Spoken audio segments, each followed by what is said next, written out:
The story begins in the year 2210, where humans had made significant advancements in science.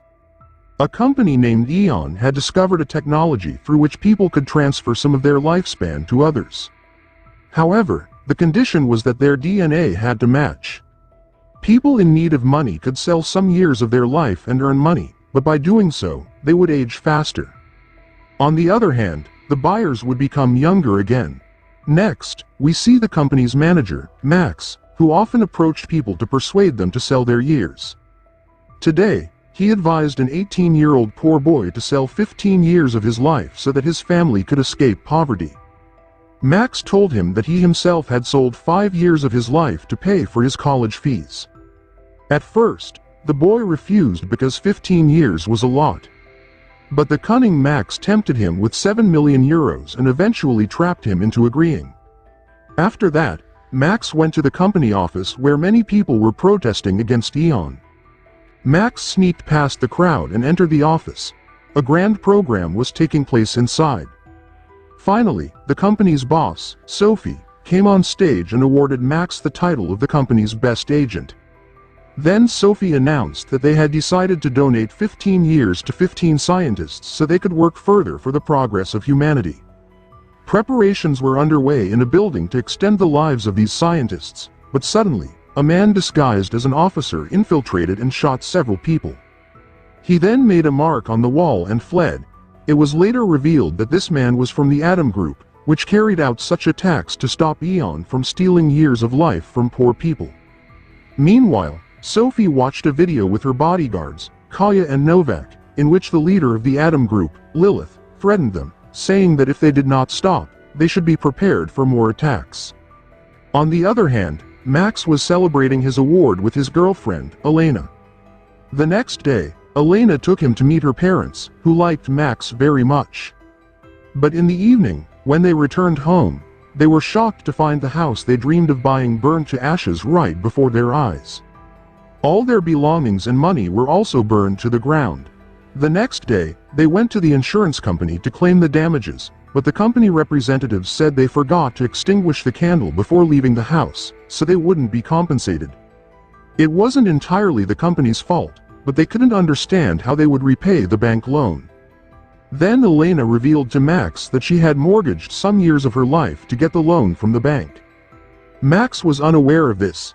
Now, he decided to mortgage his own life to repay the loan, but Max's DNA didn't match any customers, so the bank refused. Max mentioned that he had sold some years of his life before, but the bank said that the person to whom Max had sold his time was now dead. When they left the bank, the police immediately arrested Elena to prevent her from fleeing the country. Desperate, Max decided to find another way to repay the loan. He quickly went to his boss, Sophie, and explained everything to her. Sophie agreed to help him but soon stopped answering his calls. Max was left with no options, and the bank decided to take 40 years from Elena's life. Max became very distressed and went to the hospital to see Elena before the operation, but the staff prevented him from entering, saying he could only meet her after the operation. Hearing this, Max was filled with anger and started running to find Elena's room. However, Kaya and her team soon caught him. Meanwhile, during the operation, a lawyer read the contract to Elena, which made her lose control and try to escape. The doctors injected her with a sedative, rendering her unconscious. Afterward, 40 years of her life were transferred to a person in the adjoining room. Following the operation, Max brought Elena back home. She now looked much older. Poor Max had dreamed of having children with her, but now that was impossible. Soon, the distance between them grew. Max tried his best to support her, but Elena isolated herself from everyone. One day, Max received a call from the company informing him of his promotion and salary increase. However, this no longer held any significance for him. In anger, he tried to talk to Sophie, but Kaya intervened, and Sophie ignored him and walked away. Suddenly, Max noticed that Sophie looked much younger than before. Returning home, he tried to spend loving moments with Elena and promised her that he would get her 40 years back. After a while, Elena experienced severe stomach pain and some bleeding, so Max rushed her to the hospital. The doctors discovered that Elena had been pregnant before the operation, but her sudden aging caused the death of the baby she was carrying. This shattered both Elena and Max, and ultimately, Elena decided to live with her parents. Now, Max was completely alone. In his loneliness, he sat in a park, where he noticed a little girl smoking a cigarette and selling drugs. Max immediately realized that this was an older person who had bought time to become a child and engage in illegal activities. He approached her and asked how she did it, as Eon didn't perform operations on children. The girl then told Max about an illegal group that performed rejuvenating surgeries for a much lower price. Without wasting any time, Max contacted the group through a special phone. They gave Max the address of a secret place to get fake passports. There, he learned that before approaching the group, he needed to find out who had received Elena's 40 years. Later, Max hid in a hotel and planned to kidnap Sophie, suspecting that she had stolen Elena's years. For the next few days, he shadowed Sophie everywhere she went. Finally, he found her alone without her guards. Disguising himself as a member of the Atom Group, he attacked and knocked her unconscious. He left an Atom Group mark to avoid suspicion. Then, he met Elena in an abandoned building where he had tied Sophie up. Elena felt uneasy about the whole situation, but Max assured her that they were not doing anything wrong. They boarded a ship heading towards Lithia.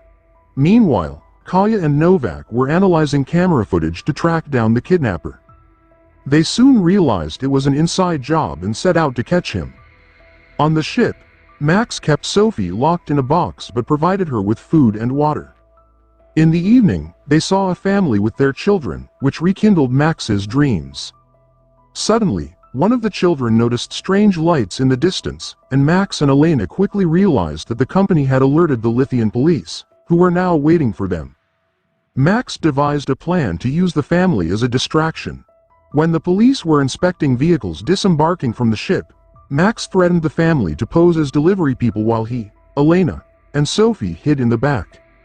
They managed to deceive the police and escape, but Elena was very upset that Max had endangered innocent lives. Soon, they took off in their van but had to stop abruptly. Sophie suddenly revealed that she was not Sophie but her daughter, Mary.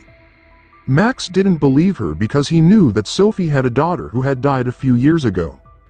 Mary explained that Sophie had wanted to give her a normal life, so she had kept her existence a secret from the world. Max was still suspicious, so he took Mary to a secluded place. Mary reiterated that she was not Sophie and that she disliked her mother's company. Max, however, argued that if this were true, Mary's DNA would still match Elena's since a mother and daughter's DNA would be the same. Elena was completely against this idea and angrily walked away. Meanwhile, Novak and Kaya had tracked down Max and were preparing to attack him. But before they could, Lilith, the boss of the Atom Group, found Elena with her associates. Lilith informed them that Mary was indeed Sophie's daughter. She then took them to a safe place and explained Sophie's entire plan. Sophie had long wanted to steal Elena's years to become young again, but after Max and Elena got married, she arranged for their house to be set on fire and had the person with Max's DNA killed. At that moment, Max received the address of the illegal clinic, which would be open for only 6 hours. To get there, they would need Lilith's help to kill Sophie. Within moments, Kaya and her team surrounded the entire building. Max threatened them from outside, saying that only Sophie could enter the building and that if anyone tried anything clever, Elena would shoot Mary.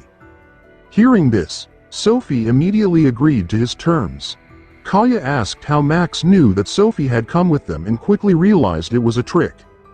Suddenly, the Atom Group started shooting at the Eon team, leading to a fierce battle. Novak and Lilith were killed in the fight. Max then brought Elena and Mary to the garage. At that moment, Mary picked up a gun and tried to shoot Elena, but the gun was empty. This enraged Elena, as she had spared Mary's life earlier. In her anger, she struck Mary, knocking her unconscious, and the three of them escaped in a car. They finally reached the illegal clinic and forcibly performed the operation on Mary, taking back the 40 years. Sometime later, Mary was found by a truck driver on the road, who took her to the city. Eventually, she reunited with her mother, Sophie, who had survived the attack thanks to a bulletproof jacket. In a few days, Mary began to age rapidly, and only Sophie could give her a new life. However, Sophie was so selfish that she refused to give her daughter any years. Finally, Max met Elena on a beach. She was now as young as before and pregnant, but with her new husband. On the other hand, Max had joined the Atom Group, dedicating himself to the mission of destroying Sophie's company and saving innocent lives. I hope you have liked this movie recap. Please like, share and subscribe for more real recaps.